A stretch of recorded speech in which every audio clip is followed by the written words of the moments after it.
Yes hello everyone, wish you all a very good evening. मेरी voice Audible है सभी को?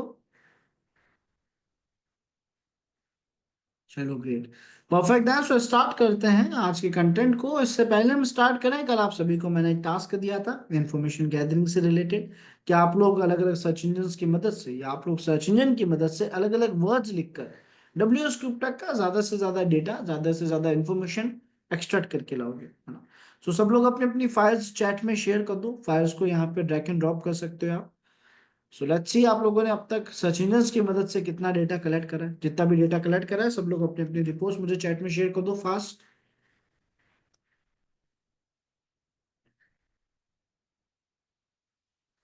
और जब तक आप लोग रिपोर्ट शेयर करते हैं मैं स्टार्ट करता हूँ आगे के पार्ट को, जहां पे हम देखने वाले हैं information gathering using second source.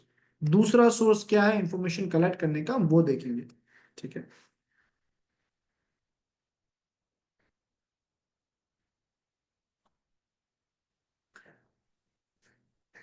Sir, पहला सोर्स तो था हमारा सर्च इंजन।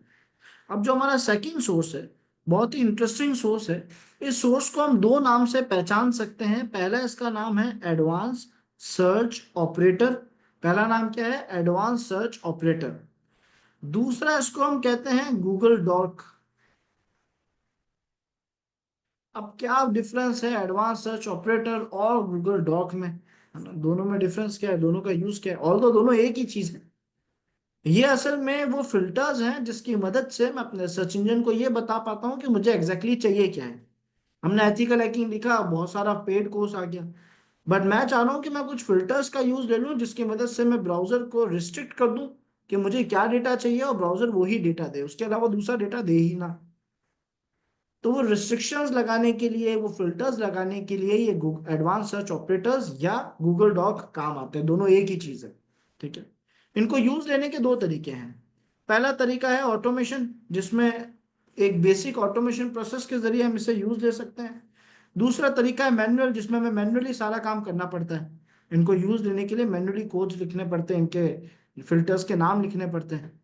हमने कहा पहले ऑटोमेशन प्रोसेस के जरिए तरीका समझ लेते हैं, इनकी वर्किंग समझ लेते हैं, एक आइडिया ले लेते हैं, और उसके बाद हम मैनुअल प्रोसेस को फॉलो करेंगे।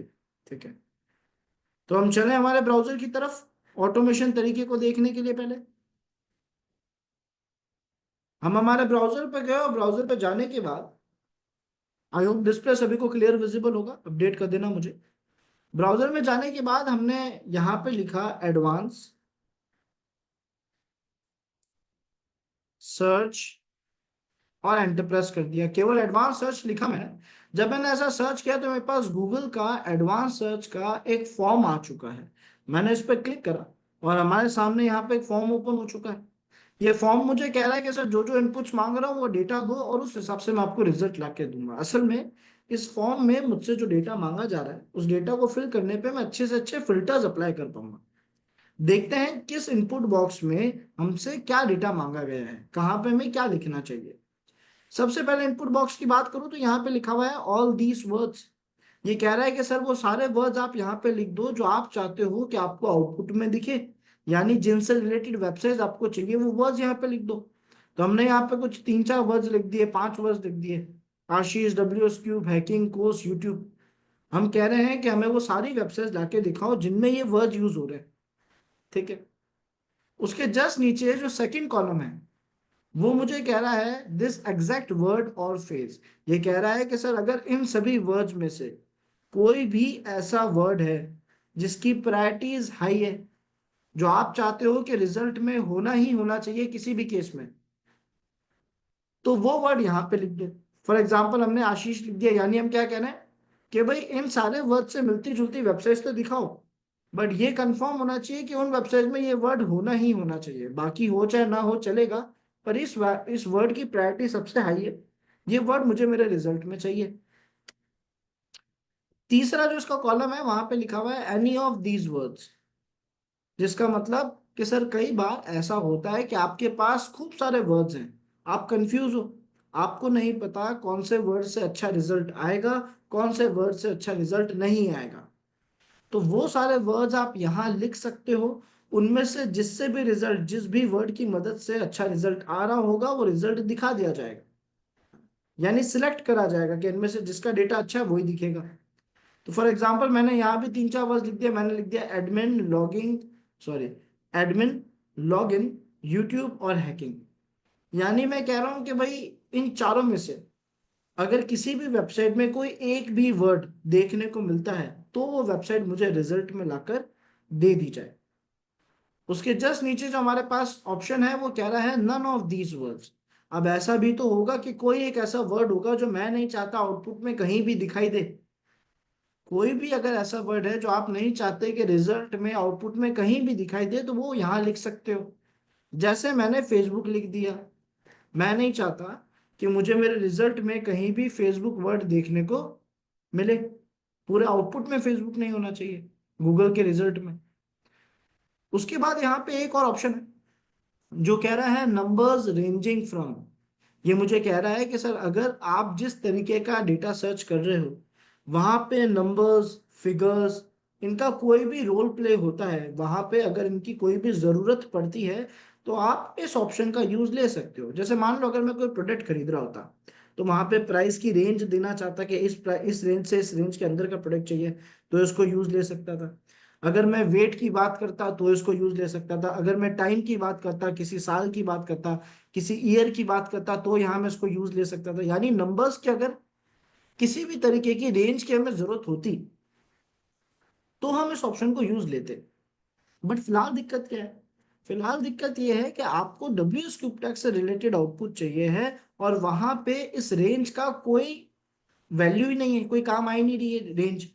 अगर आप जबरदस्ती एक एक्स्ट्रा फिल्टर यूज लोगे तो ऐसा करने पे आपका रिजल्ट खराब हो जाएगा। आपको जो आउटपुट मिल सकता था वो भी नहीं मिलेगा क्योंकि आपने ओवर फिल्टर लगा दिए। समझ आया सभी को? तो अभी तो हम इसे यूज नहीं ले रहे, हाँ फ्यूचर में अगर हम कुछ ऐसा सर्च करते हैं जहां पे रेंज की जरूरत होगी तो यूज ले लेंगे। फिर हम बड़े आगे, यहाँ पे लिखा हुआ है लैंग्वेज नाम का एक ऑप्शन है जो मुझे कई सारी लैंग्वेजेस दिखा रहा है। अब अगेन यहाँ पे भी एक कैच है कि अगर मैंने इनमें से किसी भी लैंग्वेज को सिलेक्ट कर दिया, मान लेते हैं मैंने चाइनीज को सिलेक्ट कर दिया, तो यहाँ पे मैं ये कहना चाह रहा हूँ कि मुझे हर वो वेबसाइट बताओ जिसके पास डब्ल्यू एस क्यूबटेक का डेटा है प्लस जो चाइनीज लैंग्वेज में लिखी गई है। अब सर मुझे क्या पता कि डब्ल्यू एस क्यूबटेक का डेटा कौन सी लैंग्वेज में अच्छा मिल सकता है? हो सकता है किसी चाइनीज या किसी जापानीज या किसी रशियन हैकर ने डब्ल्यू एस क्यूबटेक का डेटा हैक करके अपनी वेबसाइट में अपलोड कराओ अपनी लैंग्वेज में। बट इसका आपको कंफर्मेशन थोड़ी है कि कौन सी लैंग्वेज में मुझे डब्ल्यू एस क्यूबटेक का अच्छा डेटा मिल सकता है। हमें इस बात का कोई आइडिया नहीं, हमें तो डेटा चाहिए। तो यहाँ पे लैंग्वेज का कोई बैरियर हम नहीं लगाएंगे, यानी लैंग्वेज का फिल्टर नहीं लगाएंगे। हम कहेंगे भाई कोई भी लैंग्वेज का डेटा हो आप तो मुझे डेटा ला के दो। क्लियर हुआ सभी को? इतना समझ आया?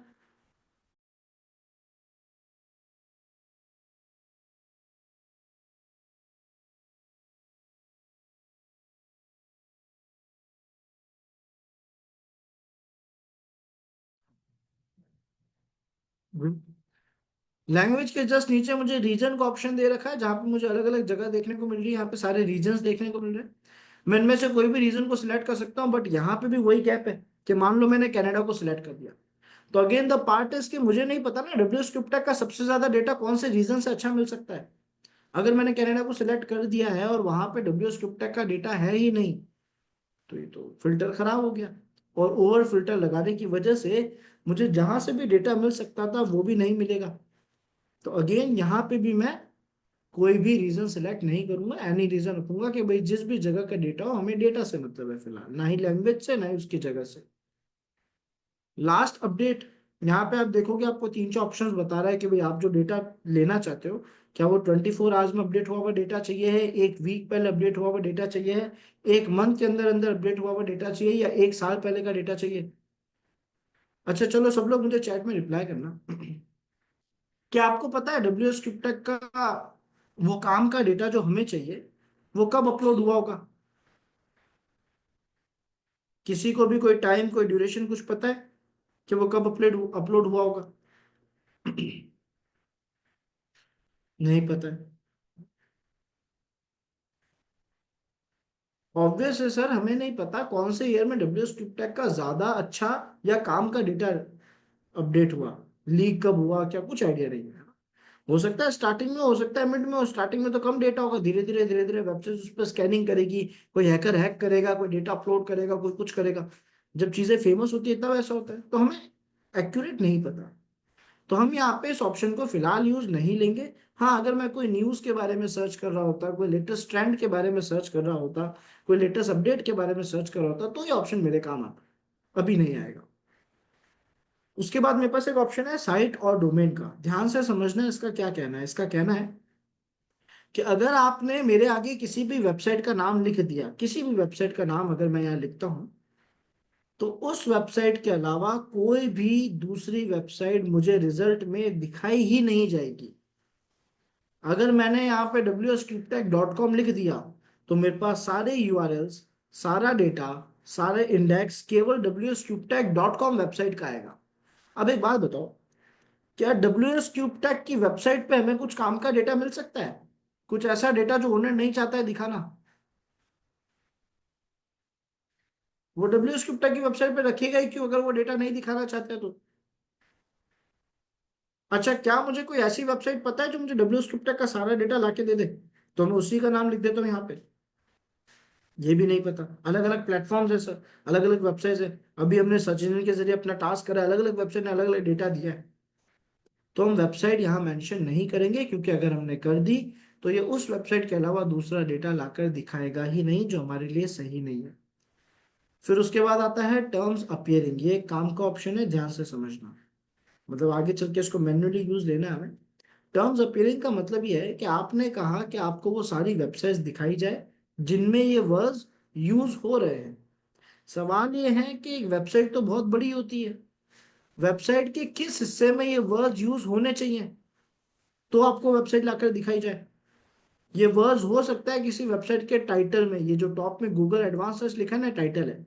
हो सकता है किसी वेबसाइट के टाइटल में ये वर्ड्स आ रहे हो तो आपको वो वेबसाइट चाहिए हो सकता है किसी वेबसाइट के टेक्स्ट में, ये टेक्स्ट है, ये जो हिस्सा है ये कोई काम नहीं कर रहा, नॉर्मल से लिखा हुआ टेक्स्ट है, ये भी टेक्स्ट है। हो सकता है आपको जो डेटा चाहिए हो किसी वेबसाइट के टेक्स्ट में लिखा हुआ, हमें नहीं पता। तो यहाँ पे मुझे बता रहा है कि या तो वेबसाइट के टाइटल में वो डेटा हो सकता है, या टेक्स्ट में हो सकता है, या यूआरएल में हो सकता है, या उसकी किसी लिंक में हो सकता है। अगर मैंने इनमें से किसी को सिलेक्ट करा, इसका मतलब जैसे मान लो अगर मैंने यूआरएल सिलेक्ट कर दिया, तो मैंने गूगल को रिस्ट्रिक्ट कर दिया। मैंने गूगल को कहा कि मुझे अब वो सारी यूआरएल चाहिए केवल जिसमें ये वर्ड्स आ रहे हैं। अगर मैंने टेक्स्ट कर दिया, तो मैं कह रहा हूं कि मुझे वो सारी वेबसाइट्स लाके दो जिसके टेक्स्ट में ये वर्ड लिखे हुए हैं। अभी इस फिल्टर को यूज लेना ओवर फिल्टर हो जाएगा, क्योंकि मुझे तो इन वर्ड्स से रिलेटेड डेटा चाहिए। अब ये वर्ड्स टाइटल में लिखे हुए हो, टेक्स्ट में लिखे हुए हो, यूआरएल में लिखे हुए हो, सबकी अलग वैल्यू है, सबकी अलग इंपॉर्टेंस है। तो मैं कम क्यों करूं किसी भी डेटा को? मैंने कहा भाई वेबसाइट में कहीं भी लिखो आप, तो सारी जगहों के वेबसाइट को लेकर आओ। फिर इसके जस्ट नीचे एक ऑप्शन है फाइल टाइप का। यहाँ पे आपको अलग अलग फाइल के फॉर्मेट्स, एक्सटेंशन दिखेंगे, पीडीएफ, डॉक, अलग अलग है ना। अगर मैंने इनमें से किसी को सिलेक्ट कर दिया, जैसे मैंने कहा पीडीएफ, यानी मैं इसको ये कह रहा हूं कि मुझे केवल और केवल वो पीडीएफ लाकर दिखाओ जिनमें ये वर्ड्स यूज लिए जा रहे हैं। तो अब ये पीडीएफ के अलावा दूसरा डेटा लाके देगा ही नहीं, यानी पूरा आउटपुट ही खराब हो गया देखा जाए तो। करेक्ट? क्योंकि डब्ल्यू एस क्यूब टेक का डेटा जरूरी थोड़ी पीडीएफ में मिले, वो तो वेबसाइट्स के अलग अलग पेजेस में मिलेगा। चलो फिर भी एक बार के लिए मैंने इस ऑप्शन को हटाया नहीं, ताकि एक बार इसका वर्क आपको दिखा दूं, फिर इसे हटा देंगे। ठीक है, कुछ देर के लिए हम इसे रख रहे हैं क्योंकि आगे चल के काम आएगा एक अलग तरीके से। फिलहाल मैंने इसको लिखा रहने दिया है। उसके बाद यूजेज राइट्स नाम का ऑप्शन है। ये ऑप्शन हमारे काम का बिल्कुल नहीं है। इस ऑप्शन में लिखा हुआ है कि भाई आप कैसा कंटेंट आउटपुट में चाहते हो, वो जो फ्री टू शेयर हो, जहाँ पे कोई कॉमर्शियल इश्यूज ना है।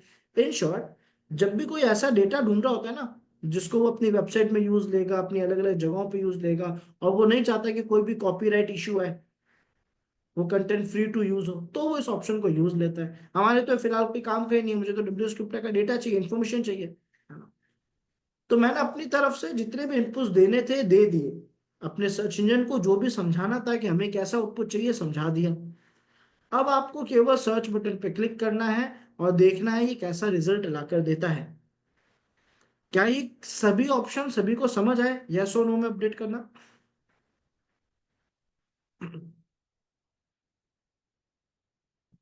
यस सनम। सर मतलब वो ऑल दिस वर्ड और एनी ऑफ दिस वर्ड, ये दोनों के बीच में डिफरेंस क्या है? थर्ड, फर्स्ट और थर्ड वाला जो लाइन है। ऑल दीज वर्ड्स में मैंने जितने भी वर्ड्स लिखे हैं, मुझे वो सारी वेबसाइट दिखाई जाएगी जिनमें ये सारे वर्ड्स आ रहे हैं, जिनमें यस। ये सब वर्ड्स यूज हो रहे हैं। लेकिन एनी ऑफ दीज वर्ड्स में मैं ये कह रहा हूँ कि मुझे वो सारी वेबसाइट दिखाओ जिनमें इनमें से कोई एक भी वर्ड आ रहा हो। अगर किसी वेबसाइट में एडमिन लिखा हुआ दिख जाएगा, वो मुझे दिखा देगा, वो बाकियों के लिए रुका नहीं रहेगा। यानी मुझे ये एक एक वर्ड के बिहाफ पे वेबसाइट का डेटा देखने को मिल सकता है। आपको वो सारी वेबसाइट दिखाई जाएगी जिनमें इनमें से कोई एक भी वर्ड लिखा हुआ आ रहा होगा। लेकिन यहाँ पे वो सारी वेबसाइट दिखाई जाएगी जिनमें ये सारे वर्ड्स होने चाहिए। हर एक वेबसाइट में सारे वर्ड होंगे। Got it? Yes sir. या ज्यादा से ज्यादा वर्ड्स होंगे, कई बार ऐसा होता है सारे ना हो, ज्यादा से ज्यादा होंगे। हमने कहा ठीक है, आप सर्च बटन पे क्लिक करते हैं, देखते हैं क्या हो रहा है। आप देखोगे इसने मुझे केवल एक एड्रेस लाकर दिया है, वो भी पीडीएफ। क्यों? क्योंकि ये डब्ल्यू एस क्यूब टेक का एथिकल हैकिंग का ब्रोशर है शायद। यहाँ पे किसी ने मेरे बारे में लिखा है, इसलिए इसमें हैकिंग, डब्ल्यू एस क्यूब, सारे वर्ड्स भी आ रहे हैं और एक ये पीडीएफ भी है। तो मेरे फिल्टर्स के बिहाफ पे मुझे केवल एक यूआरएल मिला। अब ये जो मुझे एक यूआरएल मिला है, अशफाक, आई थिंक आपका नेटवर्क इशू होगा, एक बार चेक कर लेना, है ना? अब सर, ये जो आपको एक ही यूआरएल मिला है, ये काम का तो नहीं है। Correct everyone? क्यों हुआ ऐसा?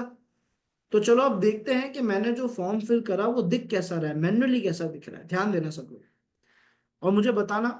सबसे पहले अगर मैं देखूं तो Ashish, W S cube, hacking course, YouTube. क्या कोई बता सकता है ये पांच वर्ड्स यहाँ पे कहाँ से आए? ये पांच वर्ड्स यहाँ पे कहाँ से लिखे हुए हैं? सर, जो आपका पहला इनपुट बॉक्स था जहां पे लिखा हुआ था ऑल दीस वर्ड्स, ये वहीं से आए। वहां पे आपने यही पांचों वर्ड्स लिखे थे, हमने कहा ठीक है। फिर यहाँ लिखा हुआ है एडमिन स्पेस और स्पेस, एडमिन और लॉगिन और यूट्यूब और हैकिंग। ये चार वर्ड्स यहाँ पे कहाँ से आए everyone?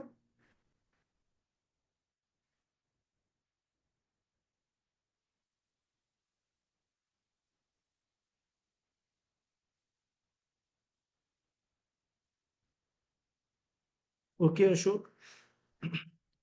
Sir, any of these words नाम का ऑप्शन था ना, कि इनमें से कोई एक भी वर्ड अगर रिजल्ट में दिखता है तो दिखा दिया जाए, उसको यूज लिया गया है। इसका मतलब यहाँ पे और ऑपरेटर लगाया गया है जो कहता है कि सर, अगर मेरे लेफ्ट में या राइट में दोनों में से कोई एक भी वर्ड दिख रहा है तो दिखा दो, रिजल्ट दे दो, है ना?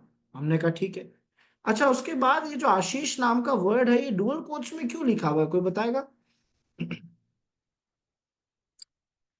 सर, जो आपका सेकंड कॉलम था जहां पे लिखा हुआ था दिस एग्जैक्ट वर्ड और फेज, उसमें आपने आशीष लिखा था। यानी अगर मुझे मेरे सर्च इंजन को, मेरे मुझे गूगल को ये कहना है कि इस वर्ड की प्रायोरिटी सबसे ज्यादा है, ये वर्ड तो आउटपुट में होना ही होना चाहिए। कई बार ऐसा होता है ना, आप कंप्लीट कमांड या कोई पैराग्राफ सर्च करते हो और उस पैराग्राफ में कोई तो ऐसा वर्ड होता है जिस पे पूरा आउटपुट बेस्ड होना चाहिए, जो आउटपुट में होना ही होना चाहिए। तो आप उस वर्ड को केवल डुअल कोट में लिख देना, इससे आपका सर्च इंजन का सारा ध्यान उस वर्ड पे चला जाएगा, वो उस वर्ड से रिलेटेड आउटपुट तो देगा ही देगा। हमने कहा ठीक है। फिर माइनस फेसबुक क्यों लिखा हुआ है एवरीवन?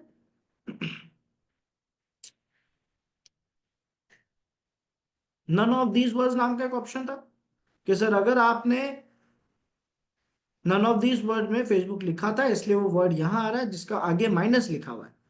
सो माइनस फेसबुक का मतलब है कि ये वर्ड मुझे रिजल्ट में कहीं देखने को मिलेगा ही नहीं। यानी अगर आपको कभी भी कोई भी वर्ड आउटपुट में नहीं चाहिए तो आप उसका आगे माइनस लिख दो। अब ऐसी ही गलती हम अक्सर करते भी हैं। अगर आप लोगों ने कभी एथिकल हैकिंग की प्रैक्टिस करी है तो आप अक्सर ये गलती करते हो। कैसे? सर, हमने कोई कमांड देखा, जैसे मान लो हमने कमांड देखा nmap-v, यानी nmap-v। अब मैं चाहता हूं मुझे इस कमांड का काम पता पड़े। मैं अपने सर्च इंजन पे गया, मैंने वहां पे जाके लिख दिया nmap-v। क्या लिखा? nmap-v। मैं तो ये चाहता था कि nmap-v का काम मुझे समझाया जाए, पर गूगल यानी सर्च इंजन इसे कैसे देख रहा है कि nmap से रिलेटेड आउटपुट ला के दो, लेकिन उसमें -v होना ही नहीं चाहिए। समझ आया सभी को? हम ये गलती करते हैं, हम कमांड सर्च करने जाते हैं, as it is copy paste कर देते हैं, फिर वो माइनस की वजह से वो वर्ड हमें कहीं दिखता ही नहीं, यानी हम जो ढूंढने गए तो वो तो हमें कहीं मिलेगा ही नहीं। क्लियर हुआ? आप देखो हाइफन भी कहीं लिखा हुआ नहीं आएगा, आ रहा है कहीं हाइफन भी? कंट्रोल एफ को देता हूँ, केवल मेरे सर्च में पूरे आउटपुट में कहीं हाइफन भी लिखा हुआ ही नहीं है। तो इस बात का हमें ध्यान रखना होता है। ठीक है, खैर, लास्ट में फाइल टाइप में पीडीएफ लिखा हुआ है। सर ये वही ऑपरेटर है जिसमें आपने पीडीएफ को सिलेक्ट करा था, इसलिए इसने केवल पीडीएफ में आउटपुट दिया है। मैंने कहा इसको तो हटा देते हैं, इसकी वजह से तो पूरा आउटपुट खराब हुआ। अब एंटर प्रेस करते हैं उसको हटाकर। अब आप देखोगे मुझे पहले से ज्यादा रिजल्ट लाके दे रहा है। ठीक है,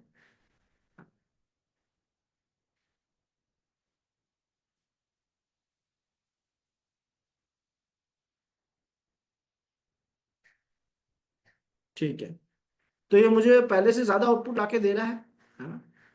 और हर वो डेटा देखने को मिल रहा है जहां पे वो सारे वर्ड्स लिखे हुए थे जो हमने सर्च में लिखा, वो सब यहाँ पे दिखा रहा है। हमने कहा ठीक है, अच्छा है। तो क्या मैं मान सकता हूँ कि आप सभी को ये फिल्टर्स यूज लेने का तरीका ऑटोमेशन वाला समझ आ चुका है? अब इसके मैनुअल तरीके को सीखते हैं। मैनुअल तरीका क्या है, हमारे लिए कैसे काम का है?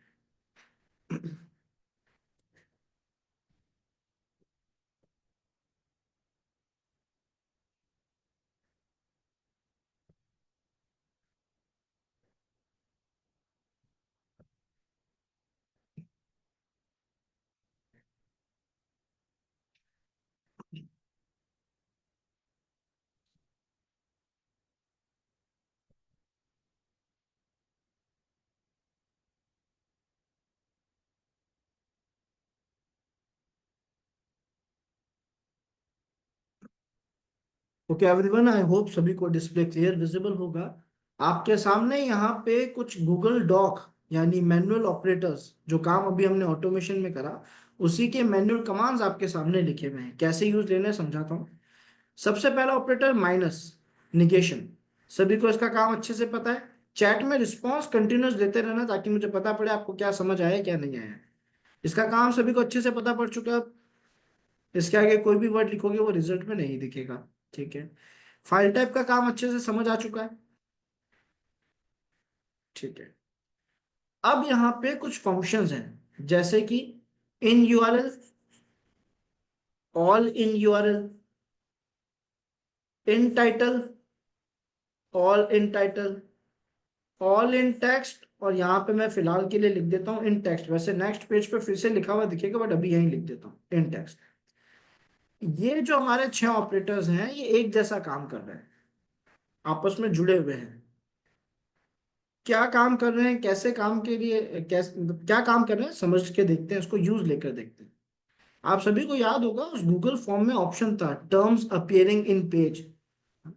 टाइटल में यूज हो रहा है, टेक्स्ट में यूज हो रहा है, यूआरएल में यूज हो रहा है, लिंक में यूज हो रहा है, ऐसे ऑप्शंस ये उसी के काम कर रहे हैं। तो अगर आज मैं अपने ब्राउजर में जाता हूँ और वहां जाके सर्च करता हूँ WS क्यूब, नॉर्मल सर्च करा, रिजल्ट आ गया। बट मैं चाहता हूँ कि मुझे तो आप वो सारी वेबसाइट बताओ जिसके टाइटल में WS क्यूब लिखा हुआ है। तो मैंने यहाँ पे लिख दिया इन टाइटल,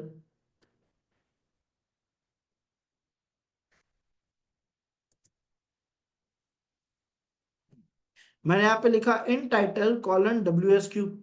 इसने कुछ वेबसाइट लाकर दी, बट जब मैं इन वेबसाइट्स को ओपन करूंगा, जो भी वेबसाइट इसने लाके दी जब मैं ओपन करूंगा, तो आप देखोगे इन सब वेबसाइट के यूआरएल्स में WS क्यूब लिखा, टाइटल में WS क्यूब लिखा हुआ आ रहा होगा। ठीक है, देखो सारी ओपन करी, क्या इसके टाइटल में, वेबसाइट ओपन करने की भी जरूरत नहीं है, क्या इसके टाइटल में WS क्यूब लिखा हुआ है? इसके टाइटल में लिखा हुआ है ऊपर WS क्यूब, यहाँ ये टाइटल ही होता है एक्चुअली, है ना? WS क्यूब सबके टाइटल में लिखा है। हमने कहा अगर मैं यहाँ पे एक से ज्यादा वर्ड्स देना चाहता तो मैं ऑल इन टाइटल का यूज लेता। इन टाइटल में एक वर्ड दिया है, एक से ज्यादा वर्ड देने हैं तो all in title. All in title में जैसे मैंने कह दिया WS क्यूब स्पेस हैकिंग, तो अब ये वो सारे यूआरएल्स बताएगा, सारे वो एड्रेस लाके देगा जिसके टाइटल में ये दोनों वर्ड्स होंगे। जैसे मैंने कुछ और ओपन करे तो आप देखोगे इनके टाइटल में आपको WS क्यूब हैकिंग लिखा हुआ दिख रहा है, WS क्यूब एथिकल हैकिंग लिखा हुआ है तभी। है ना, ये W S cube ethical hacking, ये यहाँ पे भी W S cube cyber security hacking training, है ना, डब्ल्यू एस क्यूब हैकिंग। तो वो सारे वर्ड्स हमें यहाँ पे देखने को मिल रहे हैं, क्यों? क्योंकि मैं ऑल इन टाइटल, एक से ज्यादा वर्ड्स है तो ऑल यूज हो जाएगा। मैंने कहा अच्छा, अगर मैं टेक्स्ट में देखना चाहता तो मैं यहाँ पे लिख देता इन टेक्स्ट, ठीक है, एक वर्ड है, इन टेक्स्ट लिख दिया, तो इसने मुझे हर वो वेबसाइट बताई जिसके टेक्स्ट में, ये टेक्स्ट है, जिसके टेक्स्ट में डब्ल्यू एस क्यूब वर्ड लिखा हुआ है।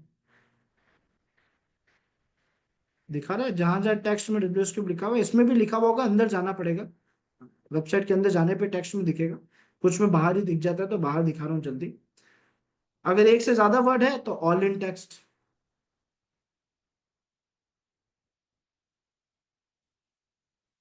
अब आपको सारी वेबसाइट बताएगा जिसके टेक्स्ट में डब्ल्यू एस क्यूब और हैकिंग दोनों वर्ड्स आ रहे होंगे, है ना, डिटेल में देखना पड़ेगा, हैकिंग भी होगा, डब्ल्यू एस क्यूब भी होगा कहीं ना कहीं अंदर टेक्स्ट के अंदर, वेबसाइट के टेक्स्ट में। तो वो सारी वेबसाइट दिखाता जाएगा। हमने कहा ठीक है। अब बचा इन यूआरएल, तो हमने यहाँ पे लिखा इन यूआरएल, जिसका मतलब कि वेबसाइट का जो एड्रेस होता है, ये यूआरएल, इसमें डब्ल्यू एस क्यूब वर्ड आ रहा होगा। हमने कहा देखते हैं। हमने वेबसाइट को ओपन करा,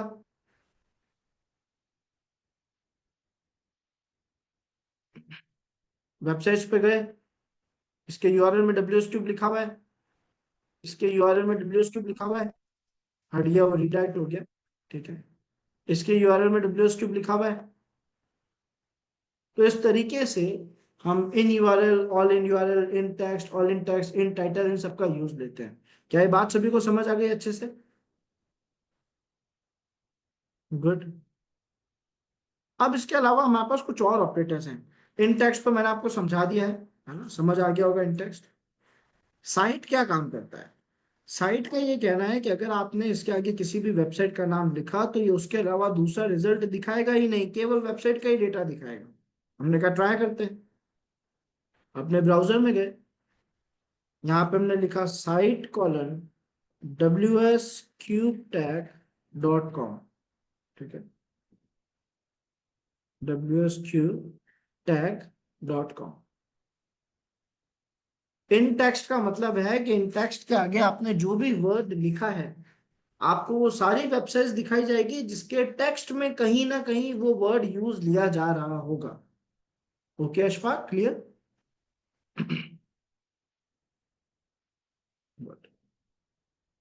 तो सर जैसे ही हमने साइट लिखा, ये वैसे ये तो बेसिक है, हम अपडेट कर देते हैं, स्टेयर्स डाल दें, सर ये स्टेयर्स।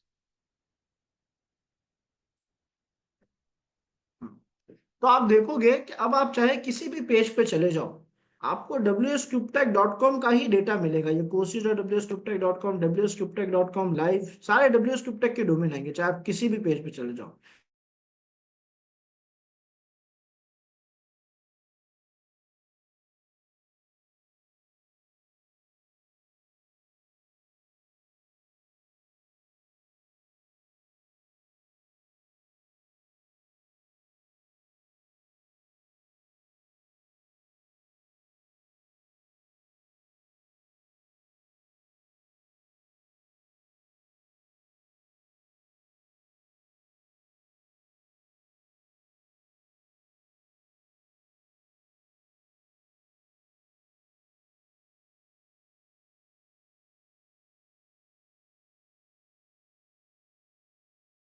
यस एवरीवन, क्या मेरी वॉइस सभी को ऑडिबल है? परफेक्ट। सो हम ये बात कर रहे थे कि अब आप किसी भी पेज पे चले जाओ, है ना, पेज नंबर 7, पेज नंबर 11, कोई भी पेज, आपको wscubetech के अलावा दूसरी वेबसाइट देखने को मिलेगी ही नहीं।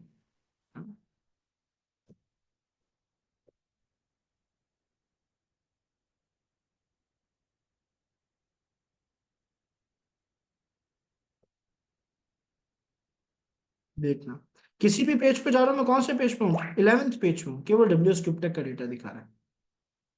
तो सर ये हमारे कुछ ऑपरेटर हैं, और भी कुछ ऑपरेटर्स हैं, उनका काम भी समझ लेते हैं। नेक्स्ट ऑपरेटर है एस्ट्रिक। एस्ट्रिक कहाँ यूज किया जाता है? जहां पे आपको नहीं पता हो कि क्या डेटा आना चाहिए। इसका मतलब होता है सब कुछ, एवरीथिंग। फॉर एग्जाम्पल मैं सर्च कर रहा हूँ आशीष, और सरनेम भी लिख रहा हूँ किसी ना किसी का, ऐसे रैंडम सरनेम कुछ भी लिख रहा हूँ मैं।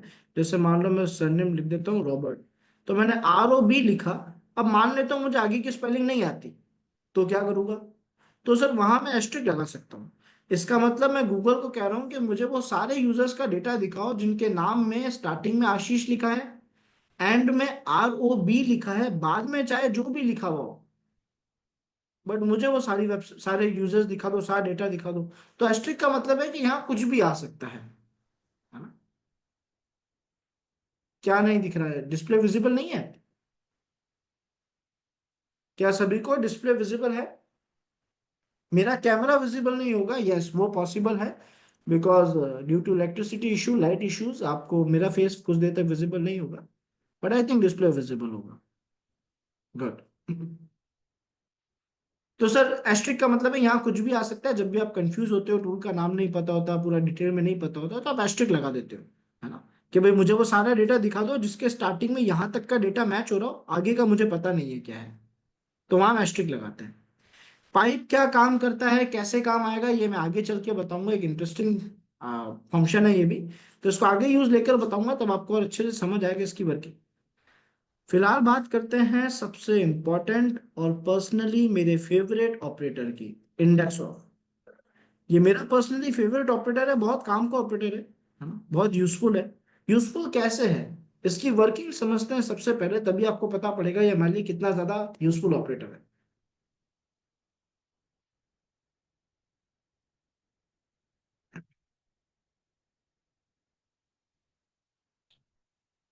ओके, तो देखो हमारा जो ऑपरेटर है इंडेक्स ऑफ, ये कैसे काम करता है कि अगर आज आप अपने ब्राउजर में जाके लिखो इंडेक्स ऑफ कॉलन, ठीक है, और कोई भी एक वर्ड, जैसे मैंने लिखा कि भाई WS क्यूब सर्च करो, तो ये क्या करेगा? सर इंडेक्स ऑफ की खास बात है कि ये फॉलो करता है एंड ऑपरेटर को। किसको फॉलो कर रहा है? एंड ऑपरेटर को। इसको थोड़ा सही कर देता हूँ, रुकने एक मिनट।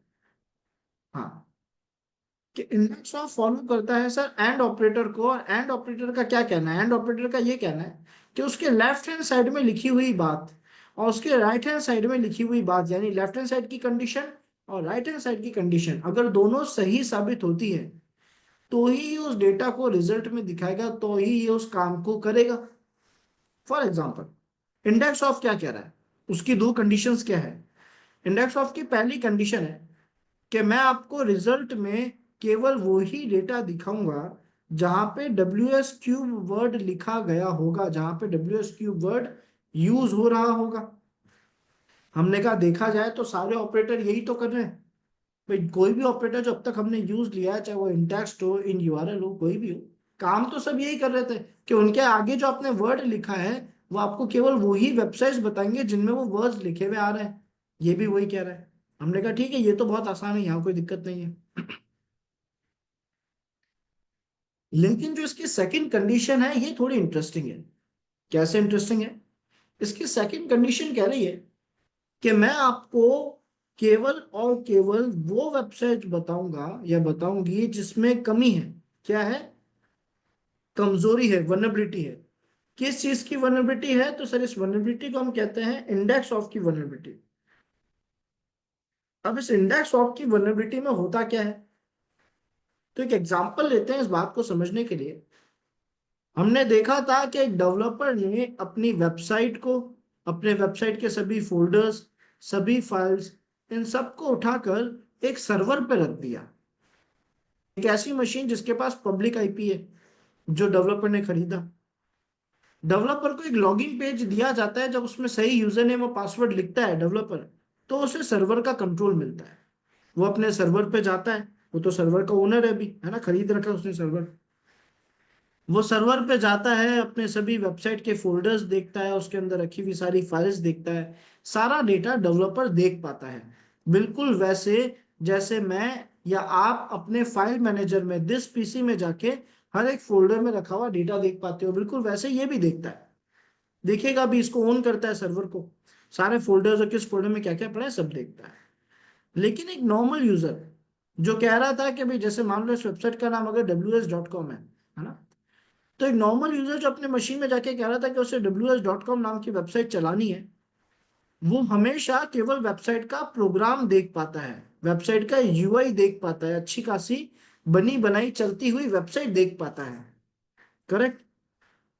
क्या एक नॉर्मल से यूजर के लिए, ये एक नॉर्मल सा यूजर, यूजर ए, क्या इसके लिए ये पॉसिबल है कि सर्वर में किस फोल्डर में क्या क्या डेटा रखा है ये सारी चीजें देख सके? किस फोल्डर में क्या क्या डेटा है ये सब चीजें एक नॉर्मल यूजर देख सके? क्या ऐसी परमिशन या ऐसी पावर्स नॉर्मल यूजर के हाथ में होनी चाहिए? बिल्कुल नहीं होनी चाहिए सर। ये तो केवल डेवलपर देख पाता है, डोमेन का एडमिन, सर्वर का एडमिन देख पाता है कि उसने क्या क्या फोल्डर बनाया, उसमें क्या क्या डेटा पड़ा है। यूजर का काम तो केवल वेबसाइट चलाने का था।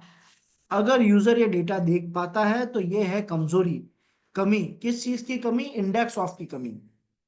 तो मेरा इंडेक्स ऑफ ऑपरेटर कह रहा है कि मैं आपको वो सारी वेबसाइट्स लाके दूंगा जिसमें WS क्यूब वर्ड यूज हो रहा है, प्लस उन्हीं वेबसाइट्स में कमी भी होगी, इंडेक्स ऑफ की कमी। इसका मतलब ये मुझे वो सारी वेबसाइट्स लाकर देगा जिसमें इंडेक्स ऑफ की कमी भी है और WS क्यूब वर्ड यूज भी लिया जा रहा है। हमने कहा एक बार इसको यूज लेकर देखते हैं ताकि इसका काम और अच्छे से समझ आ सके। मुकेश, चैट में लिखना मुझे एक बार।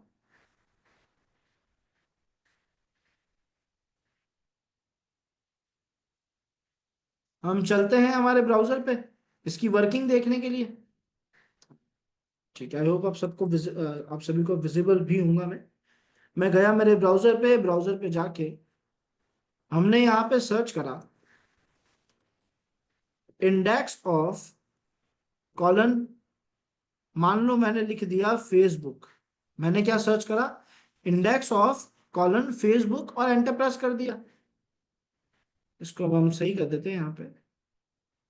हाँ, अब मेरे पास जितनी भी वेबसाइट आई है मैं सारी वेबसाइट को ओपन करूंगा कंट्रोल बटन के साथ में। नए नए टैब में पहली वेबसाइट ओपन करी, दूसरी को स्किप करा, तीसरी करी, चौथी करी, फिफ्थ वन करी, सिक्स्थ वन करी। इस तरीके से सारी वेबसाइट जो भी इस पेज पे सारी की सारी ओपन करो।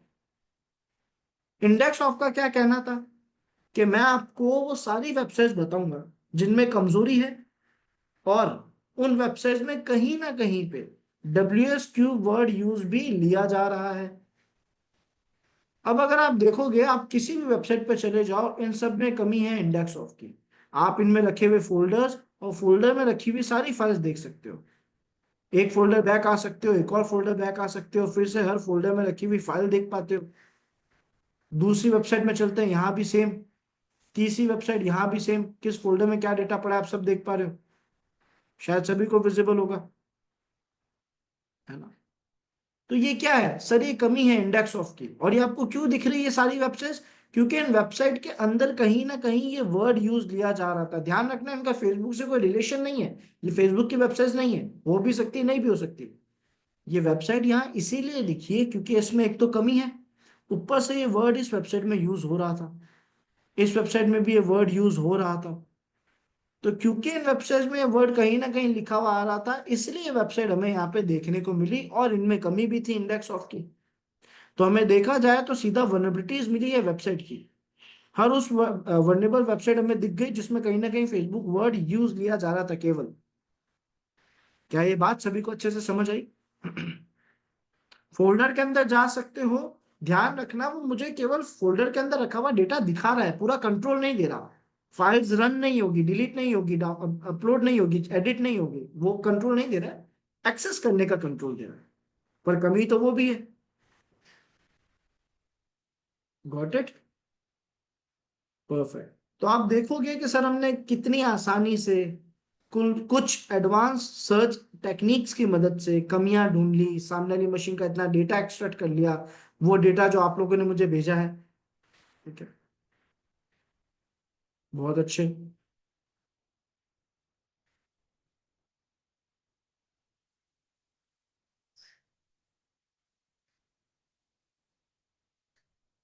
बिल्कुल करा जाता है बायजू, करा भी जाता है ना?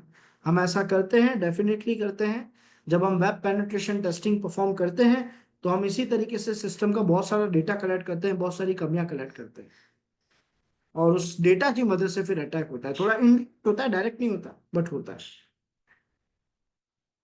गुड। ओके एवरीवन, मैं चाहूंगा आप लोग सभी, ये सभी ऑपरेटर्स, चाहे वो ऑटोमेशन में हो चाहे मैनुअल हो, आप यूज लेकर देखो, ताकि इसकी परफॉर्मेंस, इसकी वर्किंग और अच्छे से समझ पाओ। और जो डेटा आप लोगों ने आज मुझे भेजा है, इन एडवांस सर्च ऑपरेटर को यूज लेने के बाद जो एक्स्ट्रा डिटेल मिलती है वो भी उस फाइल में जरूर ऐड करना। ठीक है, क्लियर है सभी को? परफेक्ट। अशोक, आपका कुछ डाउट था? हेलो सर, आवाज आ रही है? Just second Ashok, just give me second. Okay yes Ashok. Sir, मेरे पास में एक जियो की सिम है, तो सिम का आईपी क्या होगा, प्राइवेट या डायरेक्ट? अशोक, आपका माइक या तो आपसे दूर है, या फिर आप एक ऐसी जगह पे हो जहां पे आपकी वॉइस एको बहुत हो रही है। तो माइक के थोड़ा पास आके अगर आप बोलो तो बेटर सुनाई देगा। मेरा जियो का सिम है, उसका आईपी क्या होगा, डायनेमिक या private? Ashok, still not Audible. अच्छा, एक काम करना अशोक, अक्सर हमसे यही इश्यू हो रहा एक होगा। सेकंड। आप क्या करो, आपका जो हाँ माइक का आइकन है, सर, ध्यान देना एक अब बार। आया? माइक का जो आइकन है, उसके पास हाँ। एक एरो की है। उस एरो की पे क्लिक करो, तो आपको ये दिखाएगा कि आप माइक्रोफोन और स्पीकर कौन सा यूज ले रहे हो। आपको बस ये देखना है कि जो माइक्रोफोन है वो आपके ईयरफोन्स का नहीं होना चाहिए, वो सिस्टम का होना चाहिए, क्योंकि सिस्टम का हेलो। माइक्रोफोन ज्यादा बेटर है। तो उसे सिलेक्ट करके एक बार बोल के देखो। हेलो। हाँ, अब बेटर है, कंटिन्यू करो। ओ, सर, मेरे पास में एक जियो की सिम है। ठीक है। उसका उसका आईपी क्या होगा, प्राइवेट या डायनेमिक? उसके पास पब्लिक आईपी होगा, जिसका नेचर डायनामिक है। अच्छा, तो सर, ये प्राइवेट नहीं हो सकता, क्योंकि सिम तो बहुत सारे पर्सन के पास में होती है, तो उसका। नहीं, ओ, बहुत सारे लोगों के घर में ब्रॉडबैंड भी तो लगा हुआ होता है। अच्छा। या है ना? सर, ये मेरा मेरा ये क्वेश्चन है कि मान लो एक कोई किडनैपर है, उसके पास में उसको क्या कैच करने के लिए आईपी से कनेक्ट करते हैं तो आपने बताया था कि जैसे ही स्विच ऑफ करते हैं तो और स्विच ऑन करते हैं तो आईपी चेंज हो जाता है। तो आईपी तो चेंज होता है, तो कैसे कैच करते हैं? क्योंकि सारा गेम यहाँ पे टाइम का है। फॉर एग्जाम्पल, मान लेते हैं, ऐसा मान लेते हैं कि अशोक, आप किसी वेबसाइट पे हैकिंग कर रहे हो, अटैक कर रहे हो, हम्म। ठीक है? Okay okay. आपने वेबसाइट पे अटैक चालू करा, हम्म। और अटैक हो रहा है, और वेबसाइट के लॉग्स में आपका आईपी भी रिकॉर्ड हो रहा है। या। अब वेबसाइट के अंदर ये लिखा हुआ है कि भाई 12:05 पे इस आईपी से मुझे ये पैकेट भेजा गया, या इस आईपी हम्म। से मुझ पर अटैक करने की कोशिश करी। अब हम्म। आपने क्या करा, आपने अपने मोबाइल को बंद कर दिया, चालू करा, आपको तो नया आईपी मिल गया। ओके। लेकिन जब हमारी सिक्योरिटी टीम आईएसपी के पास जाएगी और उसे कहेगी कि भाई 12:05 पे आईपी किसके पास था, तो आपने का डिवाइस दिखाया जाएगा कि इस डिवाइस के अच्छा। पास था, और इस डिवाइस ने ये टास्क करे हैं, इन इन लोगों से बातचीत करी है। क्लियर हुआ? यस सर, मेरा लास्ट क्वेश्चन से इंफॉर्मेशन गैदरिंग से कि आपने बताया था कि मुझे किसी का डिवाइस हैक करने के लिए इंफॉर्मेशन लेनी पड़ेगी। करेक्ट। तो हाँ, तो मैं सामने वाले से इंफॉर्मेशन लेने के लिए उससे रिक्वेस्ट भेजूंगा या फिर कोई भी रेस्पॉन्स के लिए भेजूंगा, तो मैं उसकी इंफॉर्मेशन लूंगा तो सामने वाला भी मेरी थोड़ी तो इंफॉर्मेशन ले गई, उसको भी पता चलेगी। बिल्कुल लेगा, बिल्कुल लेगा। तो जैसे कि मैंने मान लो आपको हैक करने के लिए किया, तो आप तो मुझसे इंटेलिजेंट हो, तो मैं इंफॉर्मेशन लेते लेते आप ही मुझे हैक कर दोगे। ऐसा हो सकता है? बिल्कुल होता है, ऐसा होता भी है। ऐसा भी नहीं है कि हो सकता है या नहीं, ऐसा होता भी है। हम्म। इसीलिए जैसे अभी आप लोग को तो मैंने बस अटैकिंग सिखाई है। अनोनिमस रहने का भी एक टॉपिक आएगा, अनोनिमस रहना यानी इंटरनेट पे छुपे रहना, वो भी सीखेंगे। अच्छा। लेकिन फिर भी वो प्रोफेशनल हैकर्स, चाहे वो एक एथिकल हैकर हो चाहे ब्लैक हैट हैकर हो, जब वो जी। किसी को हैक कर रहे होते हैं या फिर नहीं भी कर रहे हो, तो उनके भी पकड़े जाने के चांसेस रहते हैं, क्योंकि हंड्रेड अच्छा। परसेंट सिक्योर तो कुछ नहीं है। तो चाहे आप जी। अनोनिमस रहने की सारी सेटिंग्स कर भी दो, फिर भी कई बार आप कोई ना कोई गलती कर दोगे, जिससे ओके। दूसरा हैकर आपको पकड़ लेगा, और ये पॉसिबल है। जी। ओके सर, थैंक यू, यही डाउट थे sir. Okay Ashok, great. Yes Sanam. Sir आपने वो एस्टेक का यूज करके मतलब नहीं दिखाया था, मतलब वो स्टार स्टार का यूज। करेक्ट। एक बार उसे यूज लेकर देखा आपने? अब मैंने देखा उसको यूज करके, मतलब वो आ नहीं रहा है, मतलब वो अगर। और सर एक एक और बात थी, आपने जैसे इंफॉर्मेशन गैदरिंग मतलब वेबसाइट का किया है, ठीक है। मतलब अगर हम किसी एक पर्सन को मतलब एक पर्सन के बारे में इंफॉर्मेशन गैदरिंग करना चाहते हैं, तो आप वो सिखाएंगे ना? आ, मैं समझा नहीं। मतलब सर आप अभी जो अपन आप। इंफॉर्मेशन गैदरिंग कर रहे हैं, है ना? हम्म। हम्म। अच्छा। नहीं, मैं समझ गया आपका क्वेश्चन। आप ये कह रहे हो कि मैं क्या प्रॉपर एक पर्सन से रिलेटेड इंफॉर्मेशन गैदरिंग करने के अलग अलग सेशंस लूंगा क्या, यही हाँ पूछ हाँ रहे हैं आप? हाँ हाँ। नहीं सनम, नहीं। हम इंफॉर्मेशन गैदरिंग और जो भी कंटेंट पढ़ रहे हैं, वो इस मोटिव से पढ़ रहे हैं कि हम आगे जाके इनसे रिलेटेड टास्क कर सके, जॉब्स कर सके। तो जब भी हम कहीं जॉब करने जाते हैं तो हमें ऐसे टास्क दिए जाते हैं। एक्चुअली वैसे नहीं दिए जाते जो हमें अभी करना पसंद है ना? जैसे हमें पसंद है कि यार एक यूजर है, उससे दूर बैठे बैठे उसका सारा डेटा ऐसे ही कलेक्ट कर लें किसी टूल के जरिए, वैसे होता है, इन्हीं प्रोसेस के जरिए होगा। बट उतना डायरेक्ट नहीं जितना हमें हमें लगता है कि सर हम किसी वेबसाइट पे जाते हैं, वहां नाम लिखते हैं और उस यूजर का सारा डेटा आ जाएगा, या एक सॉफ्टवेयर पे जाते हैं, नाम लिखते हैं और उसका सारा इंफॉर्मेशन आ जाएगा। वो सही अप्रोच नहीं होती एक्चुअली। Okay sir. और सर एक और बात थी, मतलब सर इस कोर्स में वो क्लाउड कंप्यूटिंग मतलब इंक्लूड नहीं है, मतलब वो आप सिखाएंगे ना? नहीं सनम, जब आपको पता है वो इंक्लूड नहीं है तो मैं सिखाऊंगा कैसे? सर मतलब वो मतलब इथिकल हैकिंग के लिए मतलब इम्पोर्टेंट है या नहीं सर, वो क्लाउड नहीं कंप्यूटिंग? नहीं, एक्चुअली नहीं है।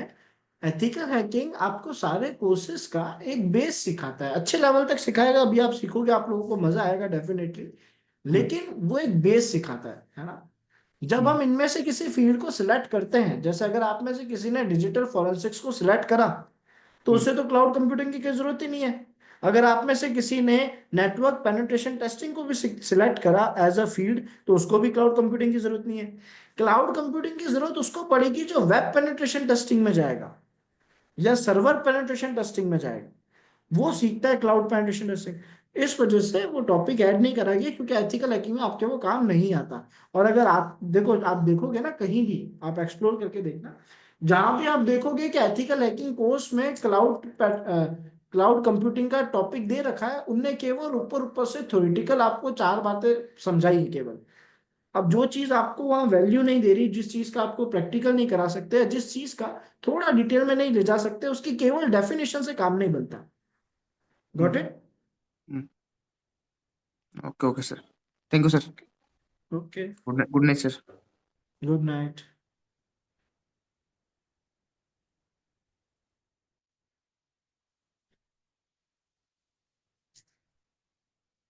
समझेंगे बाइजू, अगर कोई ऐसा टॉप मतलब कोई भी ऐसा मॉड्यूल जो अभी आया नहीं है ना, कोशिश करना उसके लिए थोड़ा सा पेशेंस बना के रखना। जैसे ही वो मॉड्यूल आएगा, आप अपना आप समझ जाओगे कि क्या वैल्यू क्रिएट करेगा हमारे लिए, कितना काम का है। Yes Byju. Hello. Good evening sir. Very good evening. Sir, हुआ क्या कि एक्चुअली हम तो लाइव उतना नहीं ले पाते हैं, ज्वाइन नहीं हो ठीक है। पाते, जो कि हम थोड़ा टीचिंग करते हैं, ट्यूशन पे रहते हैं, तो रिकॉर्डेड ही देखते हैं।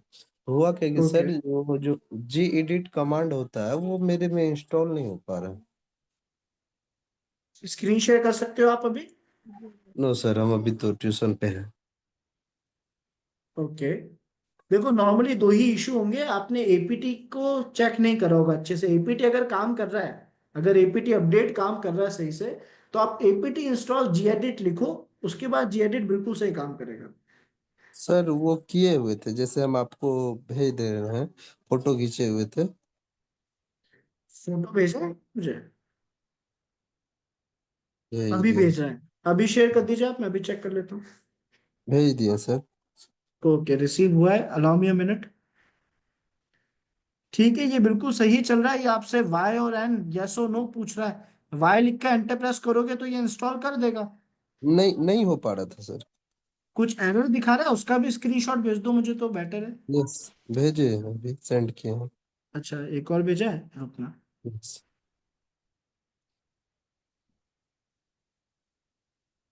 समझ गया, आपके काली में या तो इंटरनेट ही नहीं चल रहा है ना, या फिर एपीटी में एरर है। तो दो चीजें कर सकते हैं, मैंने ना 5 कमांड्स बताए थे, वो 5 कमांड्स जो एपीटी के सारे एरर्स को रिजॉल्व कर देते हैं। या तो आप उन 5 को एक बार खुद से ट्राई कर लो, या फिर कोशिश करना है कि कल आप स्क्रीन शेयर कर देना, तो मैं रिजॉल्व करा दूंगा। Okay sir. सर और कुछ क्वेश्चंस था। हाँ हाँ, जैसे पूछो। जैसे सर, जैसे हम लोग H T T P request जो था, उसमें हम हम्म। पैकेट भेजा जाता है ना, तो जैसे उस पैकेट को क्या हम लोग देख सकते हैं? बिल्कुल देख सकते हैं। तो कैसे देख सकते हैं सर? वैसे इजी लैंग्वेज में कहूँ तो हम बॉक्सूट की मदद से आराम से देखते हैं, मॉडिफाई करते हैं, चेंज करते हैं। आगे एक टॉपिक भी आएगा डॉस अटैक का, अच्छा। वहां पे अपन बॉक्सूट की मदद से पैकेट रोकेंगे और सब देखेंगे, है ना। बट फिलहाल अभी के लिए आप इतना समझ लो कि बॉक्सूट की मदद से ऐसा कर सकते हैं, वायरशार्क की मदद से ऐसा कर सकते हैं। अच्छा, मतलब हम लोग आगे ये चीज प्रैक्टिकली देखेंगे ना। बिल्कुल देखेंगे, बिल्कुल देखेंगे। और सर एक और क्वेश्चन था, जैसे पिछला वाला ही है। तो जैसे H T T P request वाला में था कि बुक आईडी और ऑथर आईडी था, तो ये क्या होता है सर?